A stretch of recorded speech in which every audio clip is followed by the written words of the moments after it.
Tell us a little bit about yourself and a little bit about your district. I live in Eden Prairie, and I represent 42A, which is Minnetonka in Eden Prairie. So I'm married. I have 3 children. I have 2 in college and 1 who's a sophomore in Minnetonka High School. And I've been married to my wife, Wendy, for 25 years. And tell me about your district. Well, let's see. It's the north part of Eden Prairie and the southern part of Minnetonka. So there are 3 school districts represented. There's Eden Prairie High School, the Minnetonka High School, as well as Hopkins, which is a portion of the Minnetonka district there. So it's really all walks of life.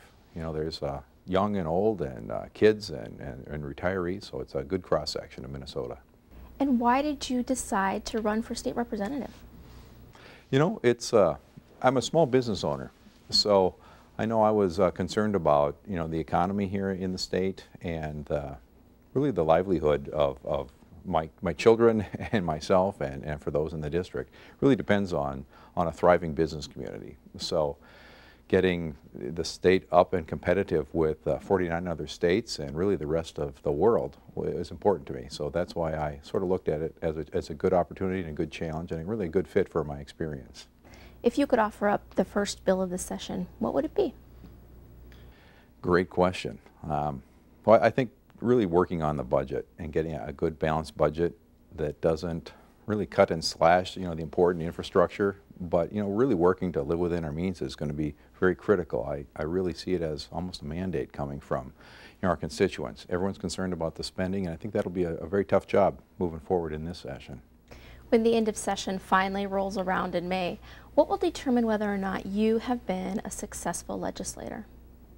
You know, having worked with all the House members, and if we can actually come up with, you know, sticking to our focus. We've really talked throughout the campaigns about jobs and the economy and really working to make businesses thrive. I think if we can get some substantial work done on that regard, if we can control our spending and really live within our means and help encourage some more business in our state, I'm going to feel like we're well on our way to a better economy.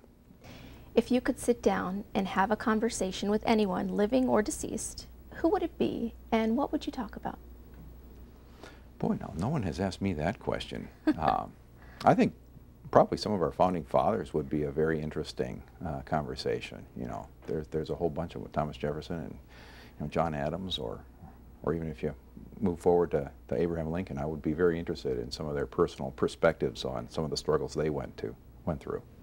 I've reached the end of my questions. Is there anything else that you'd like to talk about or anything that you'd want to add? Well, I'm just really grateful and humbled that I have the opportunity to win the election, and I just really look forward to hearing from my constituents, and I really hope that I can serve them and be available to them, and I look forward to hearing from them. Great. Thank you for sitting and talking with us. All right, you're welcome.